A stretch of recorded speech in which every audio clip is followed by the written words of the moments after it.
Moms kitchen.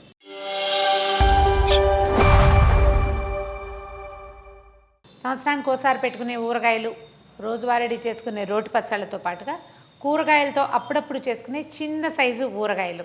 అట్టే రోజులు ఉండదు, ఒక 3-4 రోజులు ఉంటుంది. బాగుంటుంది వెరైటీగా. బూడిద గుమ్మడికాయ చేసుకోవచ్చు.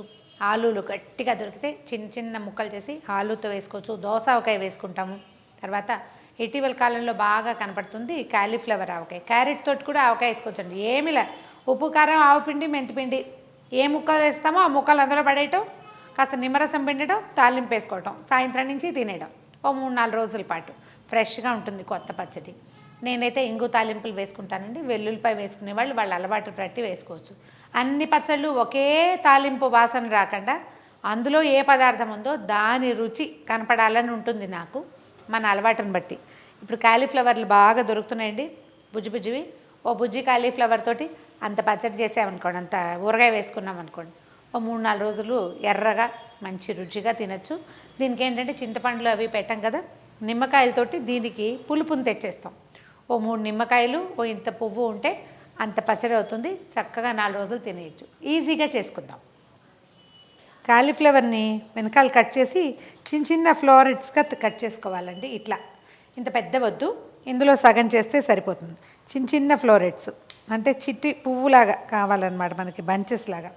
ఇలాగా ఏం చేస్తారంటే ఒకసారి నీళ్ళల్లో, గోరువెచ్చటి నీళ్ళల్లో ఉప్పేసి కాలీఫ్లవర్ ముక్కలు అందులో పడేసి తీసేయండి.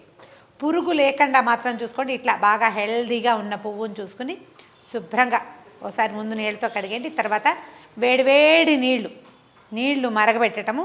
ఈ పువ్వులు మనం ఒలిచాం కదా, వీటిని ఒకసారి నీటిలో వేసి తీసేయండి. ఇంతే మెథడ్. ఇది తీసిన తర్వాత ఏం చేయాలంటే వాటిని ముందు రోజు రాత్రే, అప్పటికప్పుడు చేయలేమండి దీన్ని, కొంచెం నిలవ ఉండాలి కదా. అందుకని ఏం చేయాలంటే దాన్ని పెద్ద పళ్ళెంలో ఒక పాత బట్ట, ఏదైనా మనం హ్యాండీ టవల్స్ ఉంటాయి కదా, శుభ్రమైన టవల్ పరిచి ముక్కల్ని పూర్తిగా ఆరిపోయేలాగా ఫ్యాన్ కింద ఆరబెట్టేయండి. ఎండలో పెట్టక్కర్లా, ఆల్రెడీ ఆరబెట్టేశాను నేను.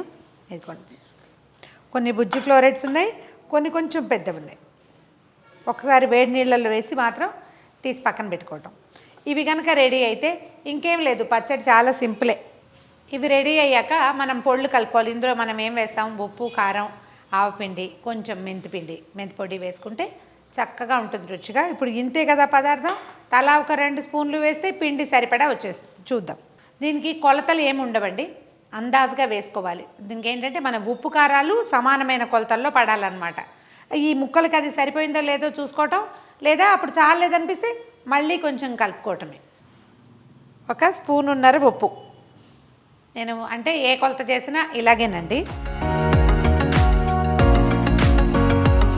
ఓ 2 స్పూన్ల కారం,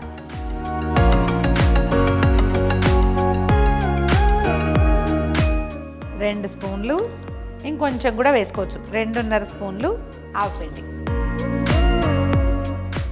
ఒక 1/2 స్పూను మెంతిపిండి. ఇంతే. మళ్ళీ చెప్దాం కొలతలు. 1/2 స్పూను మెంతిపిండి, 1.5 స్పూన్ల ఉప్పు, 2 స్పూన్ల కారం, 2.5 స్పూన్ల ఆవపిండి. ఈ పదార్థాన్ని మీరు ఏ పచ్చడిలో కావాలంటే దాంట్లో కలిపేసుకోవచ్చు.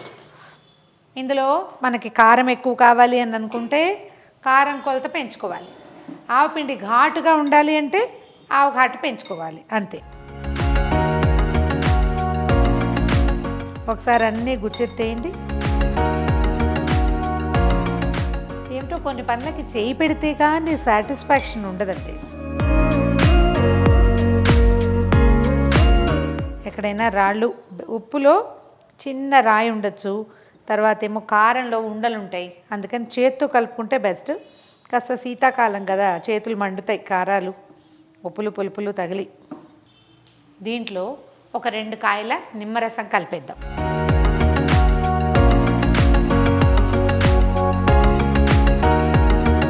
అవసరాన్ని బట్టి ఇంకో కాయ కూడా పిండుకోవచ్చండి.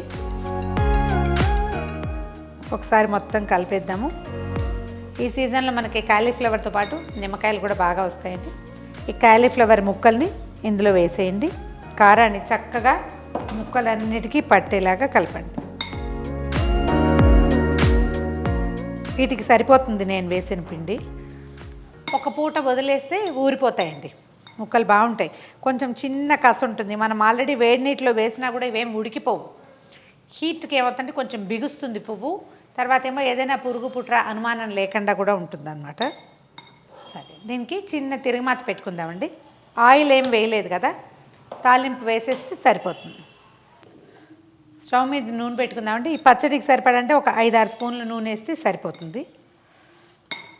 దీనికి మళ్ళీ రెండో రోజు వ్యవహారం ఏం లేదండి, అప్పటికప్పుడు చేసేసుకోవచ్చు. బూడిద గుమ్మడికాయ ఊరగాయ కూడా చాలా బాగుంటుందండి, భలే టేస్టీగా ఉంటుంది. అది అసలు మనం చేసి పక్కన పెడితే అది బూడిద గుమ్మడికాయ అని గుర్తు కూడా పట్టరు, భలే రుచిగా ఉంటుంది. నూనె కొంచెం కాగనిద్దాం. 4 మెంతి గింజలు, మెంతులు వేగాక 1 స్పూను ఆవాలు వేయండి.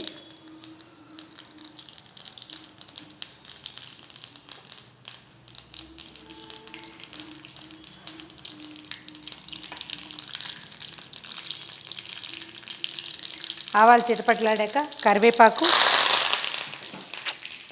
ఇంగువ, తర్వాత 4 అంటే 4 వెల్లుల్లిపాయలు వేస్తానండి. ఇది పురజనుల కోరిక మీదకే, మీకు కావాలంటే వేసుకోండి, లేకపోతే లేదు. తాలింపు కొంచెం తీసి పక్కన పెట్టండి. చల్లారిపోయాక అందులో వేసి, ఈ చల్లారిపోయిన తాలింపుని ఇందులో పోసేద్దాము. కొంచెం ఒక్క రవ్వ వేడిగా ఉన్నా పర్వాలేదు, పచ్చడి నిలవ ఉంటుందన్నమాట, ఆ వారం రోజులు పాడవకుండా. రాత్రి కనుక వేస్తే మర్నాడు మధ్యాహ్నం లంచ్లోకి వేసేసుకోవచ్చు, ఊరిపోతుంది అప్పటికి. ఉప్పు కారం అన్నీ సెటిల్ అవుతాయి. రెండో రోజు టేస్ట్ చూసి కావాలంటే ఉప్పు అవసరం పడితే లేదా కొంచెం నిమ్మరసం అవసరపడినా పైన వేసుకోవచ్చు, ఏమి ఇబ్బంది లేదు.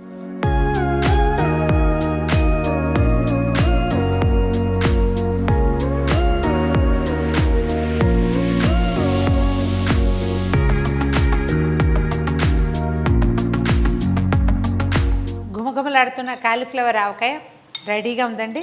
ఇందులో ఏ ఏ మార్పులు చేయొచ్చో, మీరు ఇంకా ఏం చేస్తున్నారో, ఏదైనా కొత్త సంగతి ఉంటే, అంటే అందరూ చేసేది ఇదే, చిన్న చిన్న మార్పులు ఏమైనా కొంచెం డిఫరెంట్గా ఉంటాయి ఇలా చేస్తే అనేవి ఏమైనా ఉంటే అవి తప్పకుండా తెలియచేయండి.